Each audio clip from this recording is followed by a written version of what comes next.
this is horrendous. I've never seen anything like it. For many of those in Bali on that night 17 years ago, Abu Bakar Bashir is a promoter of terrorism.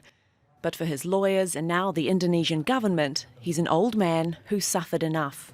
Abu Bakar Bashir's release was based on humanitarian reasons and based on acceptable reasons according to law. Among others, Abu Bakar Bashir was too old. He was the oldest prisoner in Indonesia. He also suffered from illness.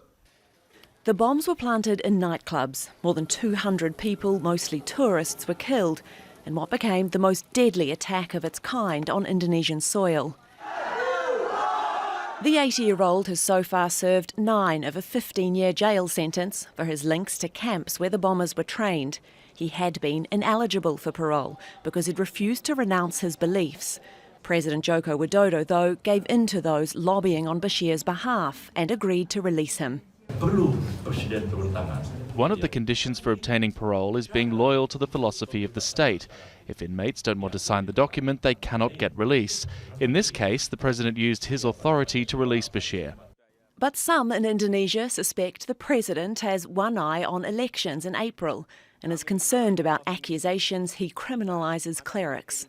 Bashir, who set up an Islamic boarding school known for producing fighters, has repeatedly denied involvement in the Bali attacks and says he's not hostile to the state.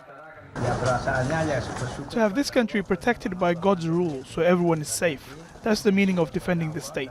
I want to defend the country so that everyone is safe, be them Muslim or infidels.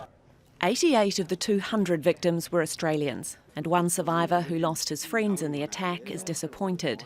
So these people who just go around, in these radical groups, inflicting pain on the world, shouldn't be let out, as far as I'm concerned. The bombing spurred Jakarta to beef up cooperation on security matters with the US and Australia. We've always expressed the deepest of reservations, and we will continue to work closely with them on this issue. We are partners when it comes to countering terrorism and religious extremism. But despite those reservations, Bashir is expected to walk free as early as next week.